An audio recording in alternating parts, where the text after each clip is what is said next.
morning friends, welcome back to my channel Afrin Tutorial. In the previous video we have done introduction of bookkeeping and accountancy. Today we will see accounting terminologies.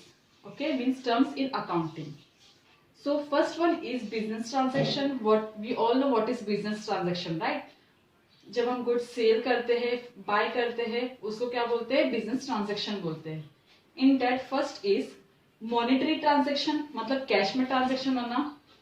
उसके under में क्या है? दो चीजें, cash में transaction होता है, second one is credit में ट्रांजैक्शन होता है, राइट. कैश में मतलब जब हम गुड्स सेल कर रहे हैं, हमें तुरंत पैसे मिल रहे हैं, उससे क्या बोलते हैं? Cash transaction. जब हमें इमीडिएटली पैसे मिलते हैं गुड्स सेल करने पे, तो हम उसको बोलते हैं cash transaction. Okay. And credit transaction क्या होता है? जब हमें गुड्स सेल करने के थोड़े वक्त के बाद पैसे मिलते हैं, मतलब उधार पे ट्रांजैक्शन होता है, तो उसे हम बोलते हैं credit transaction. Done. And now what is entry? जब हम अपना ट्रांजैक्शन होने के बाद बुक में एंट्री रिकॉर्ड करते हैं, उसे एंट्री बोलते हैं. ओके. मतलब एक कोई चीज कोई परचेस करके गया है, तो हम उसे क्या करते हैं? बुक में रिकॉर्ड करते हैं, राइट. उसे क्या बोलते हैं? एंट्री. रिकॉर्ड करना मतलब एंट्री करना. Done. Now what is narration? जब हम बुक्स में एंट्री रिकॉर्ड करते हैं, इसके हम ब्रैकेट में नीचे एक नरेशन लिखते हैं. नरेशन मतलब क्या होता है? शॉर्ट में हमें वो एंट्री के बारे में एक्सप्लेन करना. मतलब हम बाद में जब वो एंट्री बुक्स खोल के वो एंट्री देखेंगे, तो वो नरेशन पढ़ के हमें पता चल जाएगा कि किस बारे में ये एंट्री पास हुई थी. वो कब कैसे स्टार्ट होती है? Start with the word being. मतलब फॉर एग्जाम्पल, मैं अगर किसी को बुक से परचेस कर रही हूँ, किसी से बुक परचेस कर रही हूँ, तो we will write being book purchase. अगर मैं सेल करी, बिंग बुक सेल. ओके. ऐसा ब्रैकेट में एंट्री के नीचे क्या लिखा जाता है? Narration that start with the word being. Done. Now second thing is goods. Goods क्या होता है? फॉर एग्जाम्पल, अगर मेरा बिजनेस है बुक सेल करने का, ओके, बुक्स बेचने का, तो मेरे लिए गुड्स क्या है? बुक है. ओके. अगर मेरा बिजनेस है, मैं लाइट सेल कर रही हूँ, ओके, ट्यूबलाइट सेल्स करती हूँ, तो मेरे लिए गुड्स क्या है? ट्यूबलाइट्स. मतलब जो भी चीज का बिजनेस होता है, वो सामान को, वो चीज को क्या बोलते हैं? गुड्स बोलते हैं. अब मैं आपको पढ़ा रही हूँ, ओके, मैं आपको क्या दे रही हूँ? सर्विस प्रोवाइड करी. मैं आपको कोई भी गुड्स सेल्स नहीं कर रही, राइट. क्या दे रही हूँ? Service. So there is difference between sales, goods and service. Okay. Now third thing is profit and loss. We all know what is profit. फायदा. जो भी बिजनेस के फायदे होते हैं उसको क्या बोलते हैं? प्रॉफिट बोलते हैं. And loss also we know. Loss क्या होता है? नुकसान. ओके. कोई भी चीज का अगर हमें बिजनेस में लॉस हो रहा है, दैट इज लॉस. अब प्रॉफिट में भी एक होता है gross profit. Gross profit. Gross profit मतलब क्या होता है? मतलब एक कच्चा पक्का प्रॉफिट, मतलब फाइनल प्रॉफिट नहीं है ये. ठीक है. इसके बाद भी कुछ ट्रांजैक्शन हुए तो वो एक फाइनल प्रॉफिट बनता है, that is net profit. Gross profit क्या होता है? मतलब एक एस्टिमेट प्रॉफिट होता है, इसके बाद भी मतलब प्रॉफिट चेंज हो सकता है, that will be net profit. Okay. Now gross profit is equal to net sales minus cost of goods sold. First we will see what is net sales. Net sales is equal to cash sales plus credit sales. Cash sales मतलब जब हमें तुरंत पैसे मिल जाते हैं, वो sales को क्या बोलते हैं? Cash sales. Okay. Plus credit sales. Credit sales मतलब जो उधारी पे हमने सामान बेचे, उसको क्या बोलते हैं? Credit sales. वो दोनों को प्लस करना है. Then deduct sales return. Sales return मतलब कोई भी सामान गुड्स सेल करने के बाद वो बाद में रिटर्न भी आ सकते हैं. ओके. कोई भी इश्यू पे रिटर्न हो सकते हैं वो सेल्स, तो हम उसको क्या बोलते हैं? Sales return. तो cash sales plus credit sales minus sales return, तो हमें क्या मिलता है? Net sales. Okay. Now come to this gross profit. Net sales minus cost of goods sold. Cost of goods sold मतलब जो हमने गुड्स बेचे उसका कॉस्ट क्या था? कॉस्ट क्या होता है? मतलब जो प्राइस में हमें वो गुड्स को खरीदे थे. ओके. तो उसको बोलते हैं कॉस्ट. जो ओरिजिनल प्राइस था वो गुड्स का, उससे क्या बोलते हैं? Cost of goods. ओके. जो हमने जो गुड्स सेल किया उसका ओरिजिनल प्राइस क्या था, उसको हम नेट सेल में से माइनस करेंगे. Net sale we all know what is net sale, right. उसको हम नेट सेल से माइनस करेंगे, then we will get gross profit. Okay. Done. Now we will see expenses. Expenses मतलब खर्चे. जो भी बिजनेस के खर्चे हैं उसे हम क्या बोलते हैं? एक्सपेंसेस बोलते हैं. अब खर्चे बिजनेस में बहुत सारे होते हैं. फॉर एग्जाम्पल, अगर हम किसी को रेंट पे कर रहे हैं, वो भी बिजनेस का एक्सपेंसेस है. कुछ हम गुड्स परचेस करें, then also it is expenses. अगर हम किसी को कमीशन पे करें, देन ऑल्सो इट एक्सपेंसेस. हम कोई शेयर्स खरीद रहे, then it is expenses. There are many more expenses in business. Okay, we will see in another videos. Okay, हम आगे बहुत सारे वीडियोस में इसको डिटेल्स में देखेंगे कि इनकम एक्सपेंसेस क्या होते हैं. Now income. इनकम मतलब क्या? We all know what is income. जो भी हमारी अर्निंग होती है उसे क्या बोलते हैं? इनकम बोलते हैं. अब बिजनेस में इनकम बहुत सारे होते हैं. Sources of income are more in business. Like हम कोई भी गुड्स सेल कर रहे हैं तो हमें पैसे मिलते हैं, that is also income. Okay. Interest on investment. कोई भी हम कहीं पे भी इन्वेस्टमेंट कर रहे हैं तो उस पर हमें क्या मिलता है? इंटरेस्ट मिलता है. राइट. बिजनेस में बहुत सारे अलग अलग इन्वेस्टमेंट होते हैं जिसके बिजनेस में इंटरेस्ट आते हैं. That is also one kind of source of income for business. Okay. Now dividend. What is dividend? जब हम कोई शेयर्स खरीदते हैं तो उसके रिटर्न में हमें क्या मिलता है? डिविडेंड मिलता है. तो शेयर्स के रिटर्न में क्या मिलता है? डिविडेंड. रिमेंबर, जब हम कोई भी शेयर्स खरीदते हैं तो उसका इनकम क्या होता है? डिविडेंड बोलते हैं उसको. ओके. तो वो भी एक डिविडेंड भी एक क्या है? सोर्स है इनकम का बिजनेस के लिए. राइट. Now rent. अगर हम कोई भी चीज रेंट पे दिए है तो हमें उसका पैसा आता है, वो भी बिजनेस के लिए क्या है? इनकम है. कमीशन. अगर हम किसी के प्रोडक्ट सेल कर रहे हैं, किसी ब्रांड के प्रोडक्ट सेल्स कर रहे हैं तो हमें क्या मिलता है? कमीशन मिलता है. That is one kind of source for business. Right. ऐसे बहुत सारे सोर्स होते हैं इनकम के बिजनेस के लिए. Okay. Now very important, assets. Assets क्या होता है? Any property owned by a business unit. मतलब बिजनेस में जो प्रॉपर्टी होती है, जो बिजनेस की खुद की प्रॉपर्टी होती है जिससे प्रॉफिट अर्न किया जा सकता है. मतलब प्रॉफिट अर्न करने के प्रोसेस में जो भी असेट्स प्रॉपर्टी यूज होते हैं उसको क्या बोलते हैं? असेट्स बोलते हैं. फॉर एग्जाम्पल, ये बोर्ड है, व्हाइट बोर्ड. राइट. तो ये मेरा बोर्ड है. ठीक है, मैं किसी का लेके नहीं पढ़ा रही हूँ, ये मेरा बोर्ड है, ये मेरे प्रॉफिट अर्न करने में यूज आ रहा है. Then this is my assets. क्या ये मेरा असेट्स है? ये मेरी प्रॉपर्टी है, मैं इससे ये यूज करके प्रॉफिट अर्न कर रही हूँ. Then it is my assets. Then समझा, असेट्स क्या है? खुद की प्रॉपर्टी.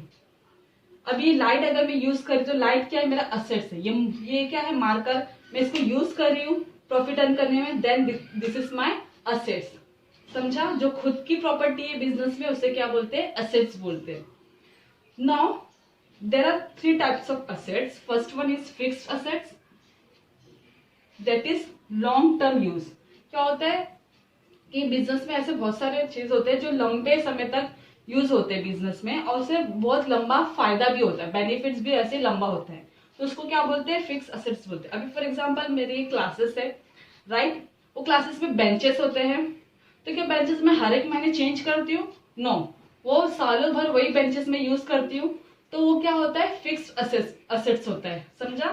कि वो मैं बहुत साल तक यूज करी, एक साल से ज्यादा जो भी चीज यूज होते हैं उसको क्या बोलते हैं? Fixed assets.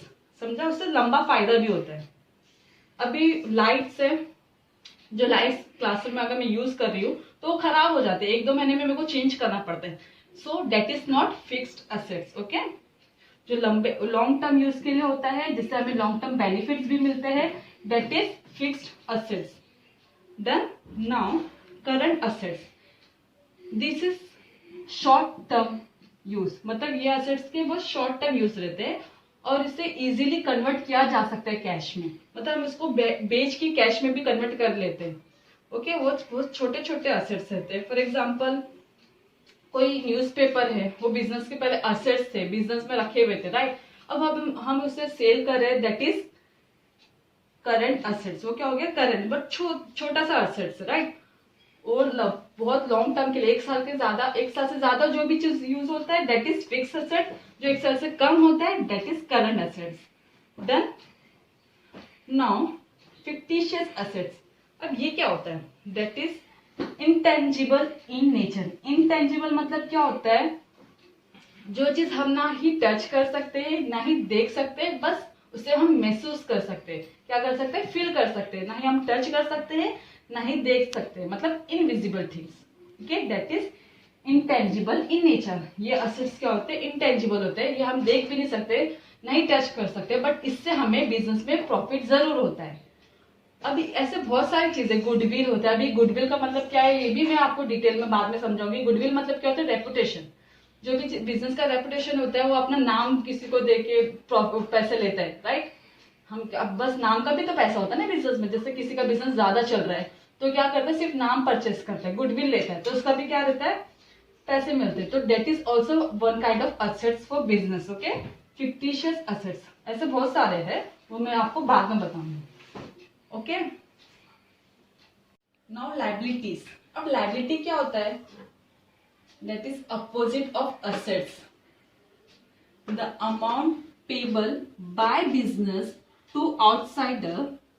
जो अमाउंट हमें आउटसाइडर को बाकी है पे करने, हमें उसके क्या बोलते हैं, लाइबिलिटीज बोलते हैं। फॉर एग्जांपल अगर मैं बैंक से लोन ली हूँ तो पैसा मेरा नहीं है, ठीक है, मुझे बाद में उसको बैंक को पे करना है, so debt is also liability. Okay, अगर मैं किसी से उधार ली हूँ, कोई भी इंसान से उधार ली, तो वो भी क्या है, मेरे लिए लाइबिलिटी। मुझे जो चीज बाद में पे करना है उसको क्या बोलते हैं, लाइबिलिटी बोलते हैं। जो हमारा नहीं है, असेट्स क्या था, जो हमारा है, राइट।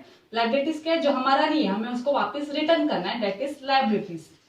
ओके, सबसे बड़ी लाइबिलिटी क्या होती है बिजनेस में, कैपिटल होता है। अभी कैपिटल क्या होता है वो भी मैं आपको बाद में बताती हूँ। पहले देखते हैं कि दो टाइप्स की लाइबिलिटीज क्या है। एक फिक्स्ड लाइबिलिटी है, same as it is assets. Fix assets क्या था, लॉन्ग टर्म यूज, तो फिक्स लाइबिलिटीज भी क्या है, वो लंबे समय तक लाइबिलिटीज रहती है। फॉर एग्जांपल अगर मैं बैंक से 2 साल के लिए लाइबिलिटी मतलब लोन ली हूँ, तो हमारा वो क्या हो जाता है, फिक्स्ड लाइबिलिटी हो जाता है। क्या हो जाता है वो, फिक्स्ड लाइबिलिटी। जो भी 1 साल से कम है दैट इज करंट, 1 साल से ज्यादा है दैट इज फिक्स्ड। अब इसके बारे में डिटेल में जब हम पूरी एंट्री पास करेंगे, जब हम देखेंगे। Okay, now fifth point is capital. Capital क्या होता है, total amount invested in business by proprietor. Proprietor मतलब क्या, ओनर। जो बिजनेस मतलब स्टार्ट करते वक्त जो भी ओनर है वो अगर बिजनेस में पैसे लगा रहा है तो अमाउंट को क्या बोलते हैं, कैपिटल बोलते हैं। क्या बोलते हैं, कैपिटल। ओपनिंग कैपिटल क्या होता है, जब एकदम न्यूली बिजनेस स्टार्ट होता है, जब पैसा इन्वेस्ट करते हैं, पहला पैसा जो इन्वेस्ट होता है उसको क्या बोलते हैं, ओपनिंग कैपिटल। ओके, अब कैपिटल का फॉर्मूला क्या है, असेट्स माइनस लायबिलिटीज। मैंने आपको बताया एसेट्स क्या है, जो बिजनेस की प्रॉपर्टी है, राइट, जो बिजनेस में है। लायबिलिटीज क्या है, जो बिजनेस का नहीं है फिर भी बिजनेस में है। तो अगर हम असेट्स में तो अपनी पूरी लायबिलिटी पे कर देंगे तो वो कैपिटल पूरा निकल के आ जाता है। Okay, so formula of capital is assets minus liabilities. What is, we all know now what is capital, total amount invested in business by proprietor means owner. Okay, जो भी ओनर इन्वेस्ट करता है business में वो amount को बोलते हैं capital. Then now what is drawing, any goods और amount withdrawn by the proprietor from business for his personal use. Remember, जब कोई भी बिजनेसमैन अपने बिजनेस से कोई भी गुड्स मतलब जो भी कोई सामान या अमाउंट, कोई भी सामान या तो अमाउंट विड्रॉ करता है बिजनेस से अपने पर्सनल यूज के लिए, तो उसे क्या बोलते हैं, ड्राइंग बोलते हैं। ओके, रिमेंबर, अगर पर्सनल यूज के लिए ही विड्रॉ कर रहा है, विड्रॉ करना मतलब लेके जा रहा है, तो ही इसको एक ड्राइंग बोलेंगे। अगर पर्सनल यूज के लिए नहीं है, बिजनेस के लिए, तो इसको ड्राइंग नहीं बोलेंगे। ओके, सो क्या याद करना है आपको कि वो पर्सनल यूज के लिए विड्रॉ कर रहा है, then only it is drawing. Okay, अगर पर्सनल यूज के लिए नहीं है तो वो ड्राइंग नहीं है। Then now 7th point is debtors. अब ये डेटर्स को कोई कोई बच्चे क्या बोलते हैं, डेप्टर्स बोलते हैं। तो ये डेप्टर्स नहीं होता है, डेटर्स होता है, B is silent. Okay, debtors. अब डेटर्स क्या होता है, a person who owes money to the business. मतलब वो इंसान जो बिजनेस को पैसा देना बाकी है, मतलब जो इंसान ने बिजनेस से उधार लिया था उसको क्या बोलते हैं, डेटर्स बोलते हैं, मतलब कर्जदार। ओके, बिजनेस का जो कर्जदार है उसे क्या बोलते हैं, डेटर्स बोलते हैं। अंडरस्टूड। अब ये डेटर्स क्या होता है बिजनेस के लिए, असेट्स होता है। क्या होता है ये, असेट्स। क्यों असेट्स होता है, क्योंकि ये पैसा तो बिजनेस का ही है ना, भले ही वो किधर पे भी किसी के पास भी है उस वक्त, मगर वो है किसका, बिजनेस का, बिजनेस की प्रॉपर्टी है, राइट, इसलिए उसको क्या बोलते हैं, असेट्स बोलते हैं। ये कौन सा असेट्स होता है, करंट असेट्स। व्हाई, बिकॉज ये थोड़े वक्त के बाद वो इंसान पैसे वापस दे देता है। क्या होता है, ये शॉर्ट टर्म पीरियड के लिए रहता है, इसलिए वो क्या होता है, current assets. Understood. Now we will see creditors. अब क्रेडिटर्स क्या होता है, ऐसा इंसान जिससे हम पैसे लिए हैं, उधार लिए हैं। ओके, डेटर्स क्या था, जिसको हम उधार दिए थे। क्रेडिटर्स क्या होता है, जिससे हम उधार लिए। फॉर एग्जाम्पल मैंने बैंक से क्या ली, उधार ली हूँ, तो हमारा क्या है, क्रेडिटर्स है। कोई इंसान से उधार लिए, वो हमारा क्या है, क्रेडिटर्स है। ये क्या होता है, लाइबिलिटीज होता है, लाइबिलिटी होता है। ये क्या होता है, बिजनेस के लिए लाइबिलिटी होता है। अब ये कैसा लाइबिलिटी है, again this is current liability. Why, because ये भी शॉर्ट टर्म के लिए रहता है, हम कभी भी उसको पैसे वापस दे देते हैं, राइट, इसलिए क्या है, करंट लाइबिलिटी है।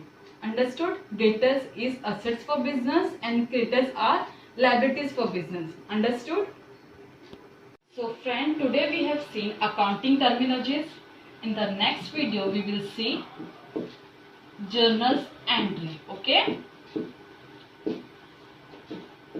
ये सबसे पहली एंट्री होती है। जब ट्रांजैक्शन पास होने के बाद हम एंट्री पास करते हैं, ट्रांजैक्शन होने के बाद हम पहले एंट्री पास करते हैं, उसको क्या बोलते हैं, जर्नल एंट्री। ओके, ये हम नेक्स्ट वीडियो में देखेंगे। If you have not subscribed my channel, please do subscribe my channel and share the video with your friends and family. If you have any doubts regarding this video and the previous video, please comment below in the comment section. Okay? Thank you.